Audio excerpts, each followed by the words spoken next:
Hola y bienvenido a mi canal. Dale me gusta al video y suscríbete para ver más casos.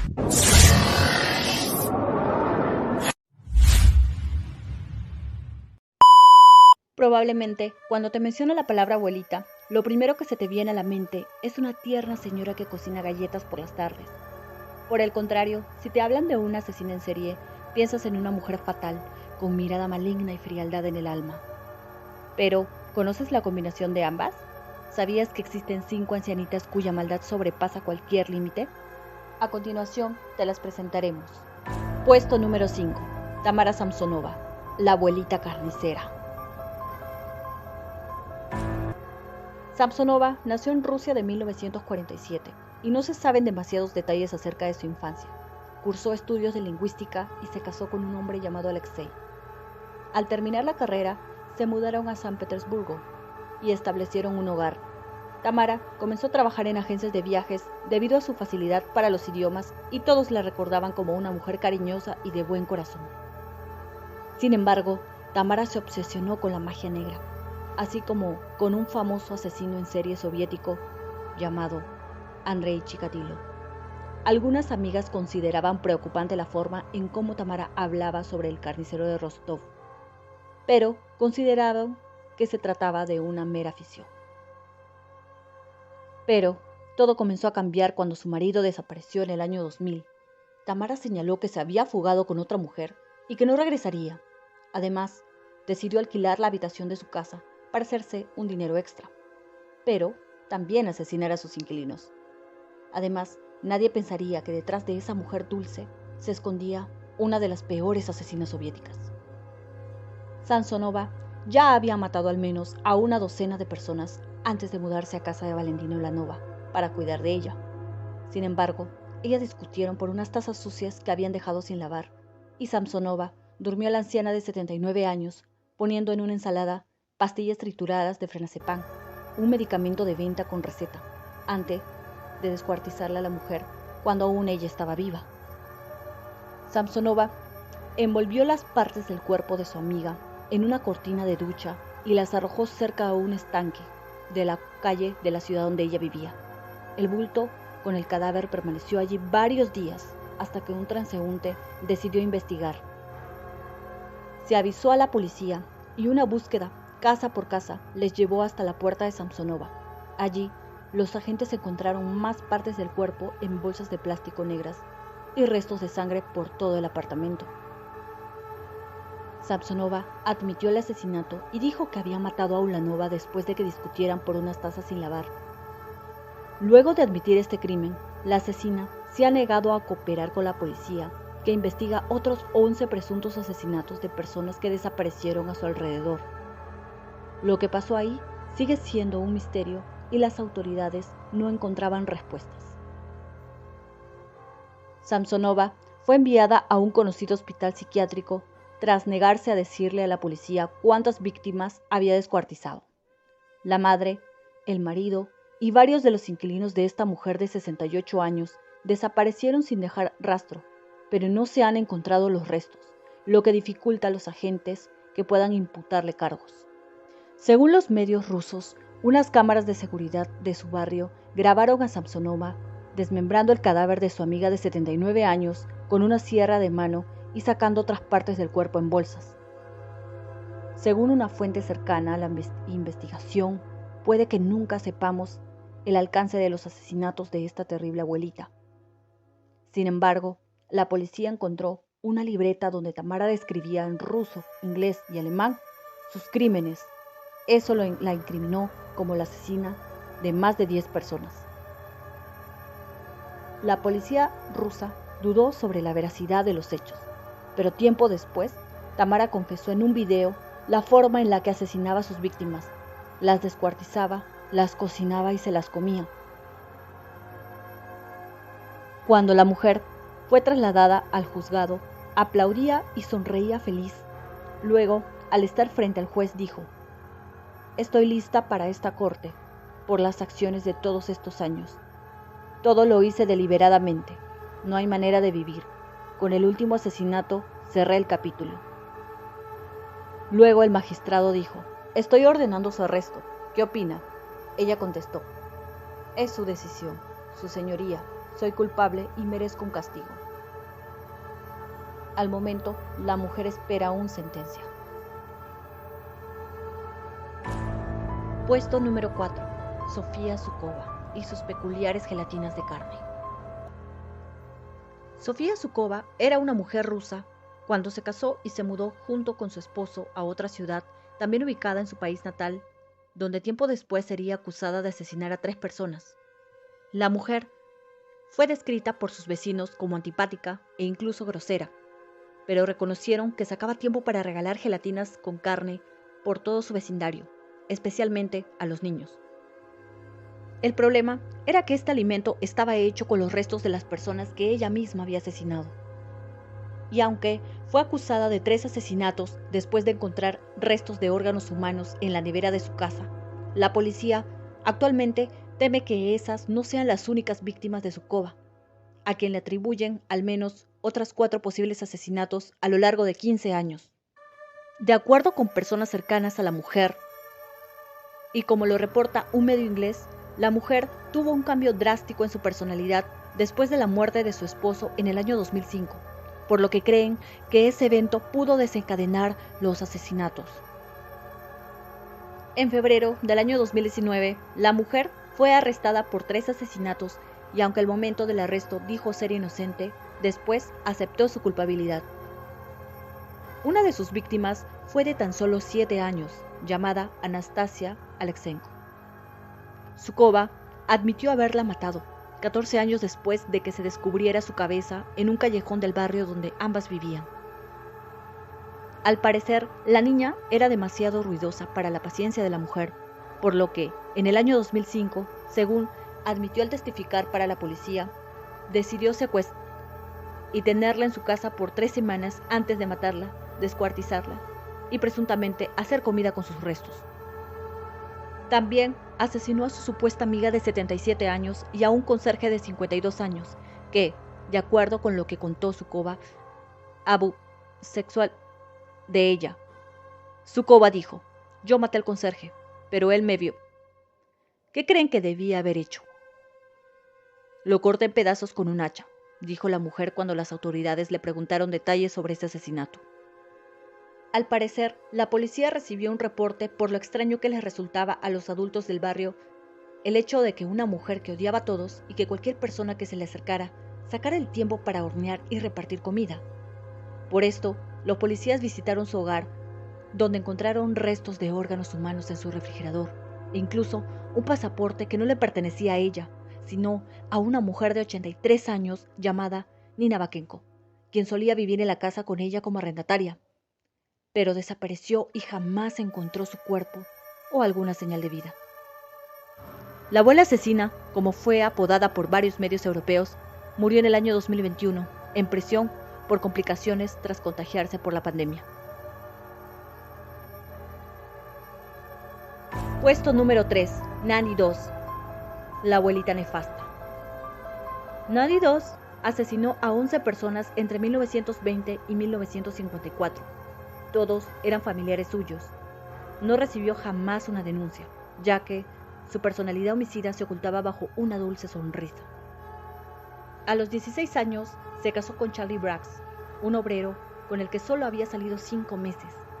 La pareja se mudó a casa de la madre de Braggs y tuvo 4 hijas en 4 años. Agotada por la maternidad y la asfixiante presencia de su suegra, comenzó a beber. El matrimonio no le era feliz, pero permaneció unido hasta que murieron 2 de sus hijas. Aunque los médicos aseguraron que se había debido a una intoxicación alimentaria, Charlie sospechó que su esposa las había envenenado y la abandonó. Tras el divorcio, volvió a casa de su madre con sus hijas y se refugió de nuevo en la prensa rosa. Ahí, en la sección de corazones solitarios, conoció a Frank, un ex convicto que tomaba mucho, con el que conviviría 16 años. Y en 1943, Melvina, la hija mayor de Nanny, dio a luz a un varón que murió a las pocas horas de haber nacido. Y décadas más tarde, juraría haber visto en medio del febril del posparto a su madre inyectando algo en la cabeza del bebé. Pese a sus sospechas, dejó a su segundo hijo a cargo de su madre mientras visitaba a su padre. Y cuando volvió, el pequeño había muerto por asfixia, y Nanny II había cobrado su seguro de vida. En 1945, Frank bebió para festejar el fin de la Segunda Guerra Mundial, y esa noche, Abu de II. Al día siguiente, continuó bebiendo hasta que murió dolorosamente, ya que su mujer había puesto matarratas en su botella de whisky. Y años más tarde se casó con Lenny, a quien también conoció a través de una revista. El matrimonio resultó un nuevo fracaso. Según recuerdan sus vecinos, ella era una buena esposa, pero desaparecía de casa por meses, y él, tomando mucho, y además era mujeriego. Lenin murió de una insuficiencia cardíaca pocos días después, y su madre murió mientras dormía, y la casa del matrimonio ardió en llamas. La viuda cobró el seguro y se fue a casa de su hermana mayor, quien también murió en menos de un mes. Nanny había robado la vida a 3 más de sus familiares. Y no solo eso, en busca de un nuevo amor, se unió al Club Círculo Diamante. Ahí conoció a Richard Morton, su próximo marido. Una vez más, había elegido un mujeriego, con el que pronto sería infeliz. Envejecida, la madre de Nanny se mudó a vivir con el matrimonio y murió envenenada en enero de 1953. Morton moriría de la misma forma 3 meses después. Su último delito. En junio del año 1953 se casó con Samuel II, un hombre honesto, amoroso y saludable.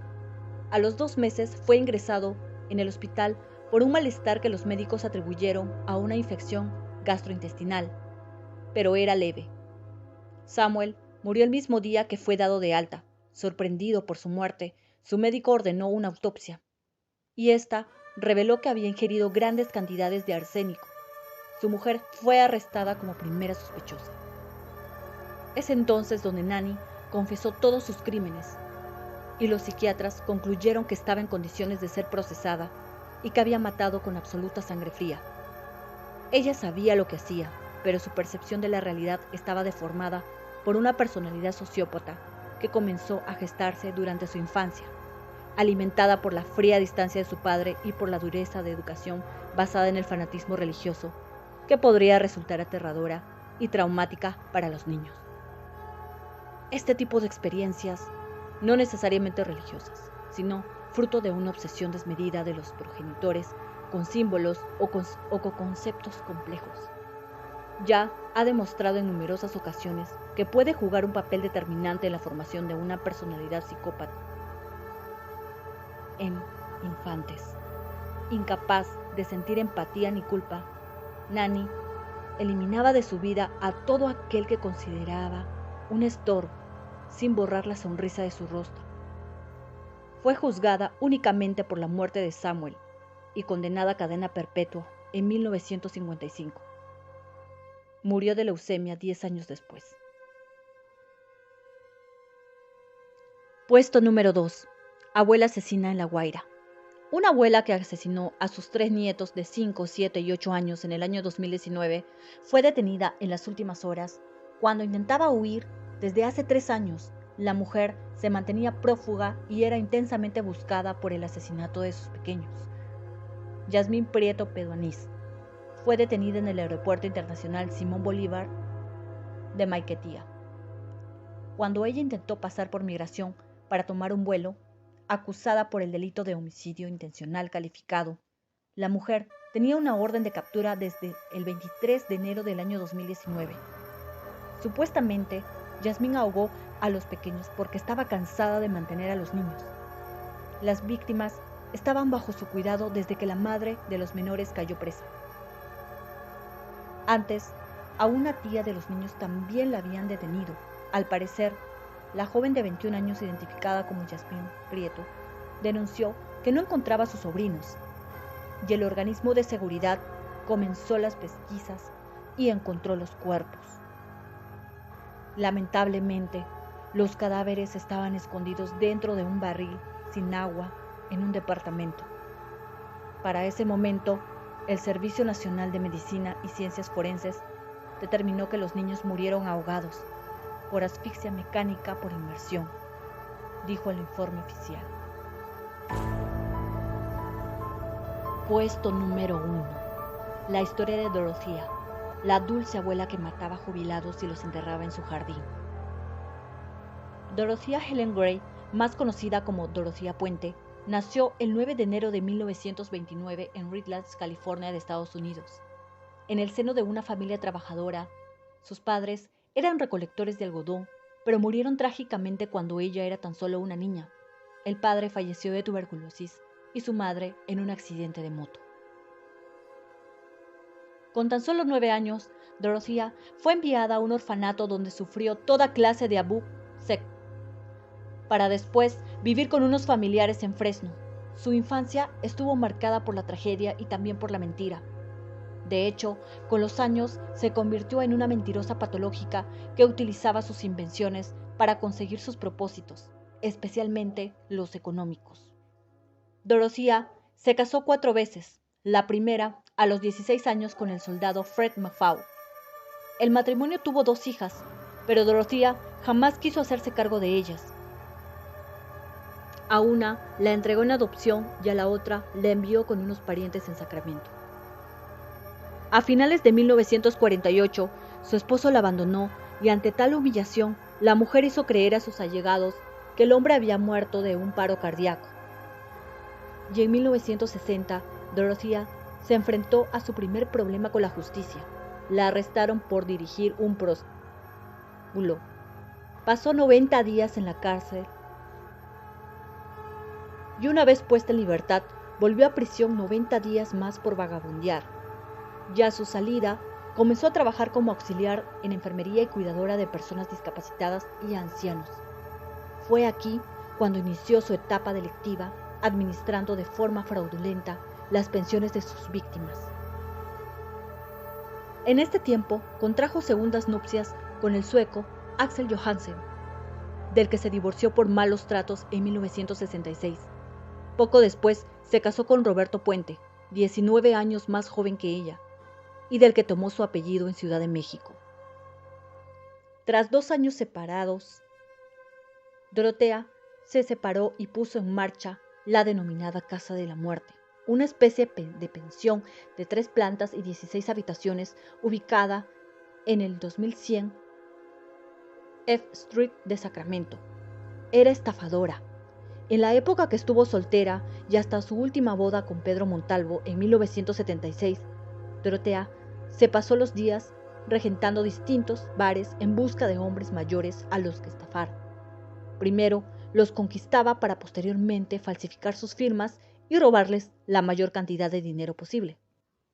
Y después de tantas denuncias, Dorothea fue acusada de 34 delitos de fraude y puesta en libertad condicional tras 2 años y medio de condena. En su vuelta a la pensión, la mujer comenzó a recibir a huéspedes de edad avanzada o con problemas psicológicos. Se mostraba amable y generosa, pero a veces sacaba su lado más tacaño y posesivo. Quienes osaban enfrentarse a Dorothea por sus artimañas financieras terminaban enterrados en el jardín. De hecho, los vecinos recordaban cómo Puente era de lo más protectora con su césped, hasta el punto de que si alguien se atrevía a caminar sobre él, acababa maldiciéndolo con un lenguaje que haría sonrojar hasta un marinero. Es que había un buen motivo. Bajo la tierra ocultaba los cuerpos de sus inquilinos. Una de las primeras víctimas fue Ruth Monroe, amiga de Dorothea, que era su más fiel amiga. En abril de 1982, ella falleció por sobredosis de codeína y paracetamol. La policía creyó a Puente cuando alegó que la mujer padecía de depresión por la enfermedad terminal de su marido. Nadie puso en duda su versión y lo trataron como un suicidio. Luego, un pensionista, Malcolm Mackenzie, a quien Dorothea conquistó en una de sus salidas, la acusó de drogarle y robarle y fue sentenciada a 5 años de prisión, pero ni la cárcel impidió que la criminal parara de delinquir. Durante su encierro, hizo amistad con un septuagenario Everson Hillmont, con quien emprendió una relación sentimental que continuó una vez que ella fue libre. Entretanto, los huéspedes se iban registrando en la pensión y algunos de ellos iban desapareciendo misteriosamente. Dorothy Miller, de 64 años, tenía problemas con el alcohol y fue encontrada con los brazos pegados en el pecho con cinta adhesiva. También Benjamin Fink, un alcohólico de 55 años, tan solo portaba un calzoncillo a rayas. Betty Palmer, de 78 años, fue enterrada en camisón, sin cabeza ni manos. Leona Carpenter, también de 78 años, fue vista por última vez agonizando en el sofá del inmueble y la policía encontró el hueso de su pierna sepultado en su jardín. La denominada abuela asesina también mató a James Gallop, de 62 años, y a Vera Faye Martin, de 64. El reloj de la última seguía funcionando tras exhumarla. Y no fueron las únicas víctimas de las que se deshizo Dorothea Puente, gracias a Ismael Flores, al que contrató como personal de mantenimiento, pudo librarse de Everson Hillmont en noviembre de 1985. Lo mandó a construir una caja de madera de casi 2 metros con la excusa de guardar libros y otros artículos.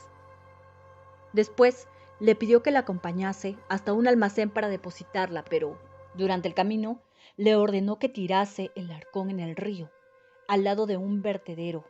Flores obedeció sin chistar. Y el 1 de enero de 1986, un pescador encontró la caja con un cadáver dentro. Era la última pareja sentimental de Dorothea Puente, pero debido al estado de descomposición, los forenses no lograron identificarlo hasta pasados 3 años, tiempo que la mujer aprovechó para hacer creer a la familia Hillmont que seguía vivo, pero enfermo.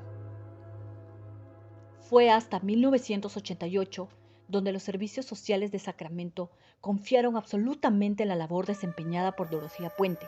Con algunos de los casos más difíciles, la asistencia social, Peggy Nickerson, fue una de las que más huéspedes le proporcionó en estos años. Un total de 19 personas pasaron por la pensión del horror sin conocer las verdaderas intenciones de su dueña: apropiarse de sus pensiones.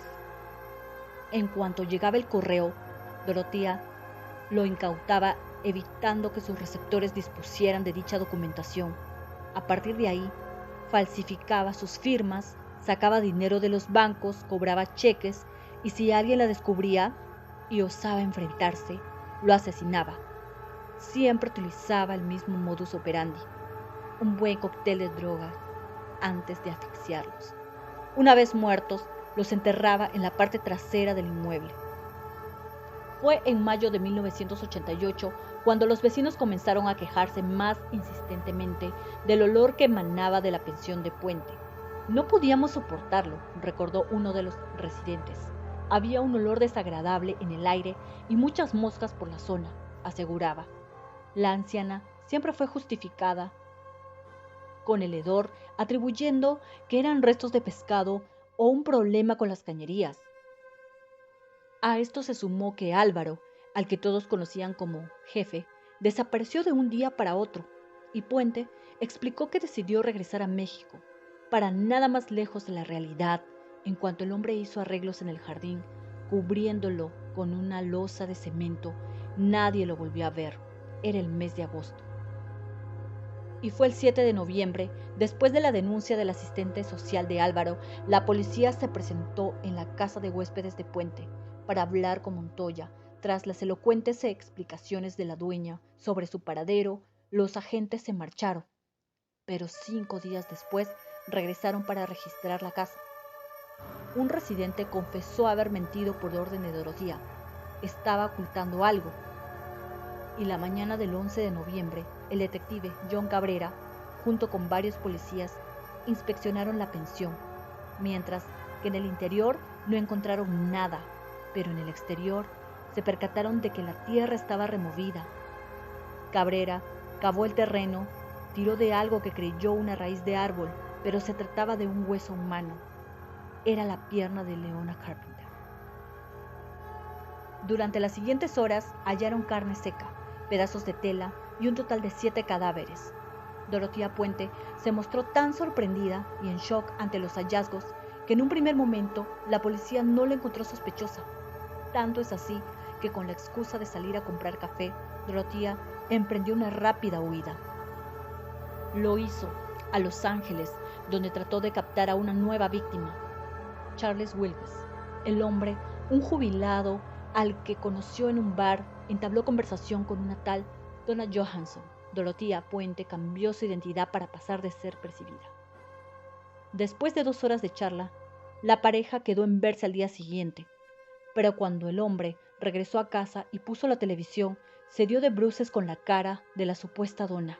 La mujer era una peligrosa asesina en serie buscada intensamente por la policía. Una vez detenida y de regreso a Sacramento, Dorothea Puente hizo sus primeras declaraciones negando su participación en los crímenes. Cobré cheques, sí, pero nunca maté a nadie. Solía ser una buena persona, espetó en un periodismo que hacía guardia en la calle. Sin embargo, las pruebas indicaban lo contrario. El examen post-mortem a los cadáveres reveló que las víctimas tenían gran concentración de flurazepam en sangre, además de las huellas de la asesina, por no mencionar el cobro de más de 60 cheques pertenecientes a los huéspedes.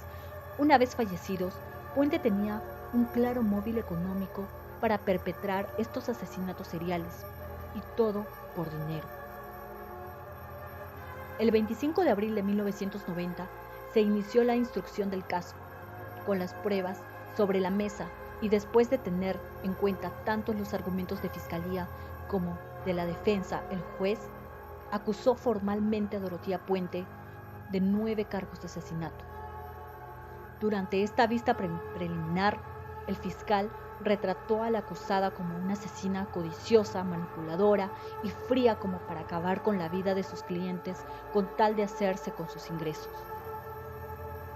El juicio comenzó en octubre de 1992 con más de 150 testigos y 3.500 páginas repletas de evidencias y pruebas. El fiscal pidió a los miembros del jurado que no se dejasen engañar por las apariencias, porque en ocasiones las cosas no siempre son lo que parecen.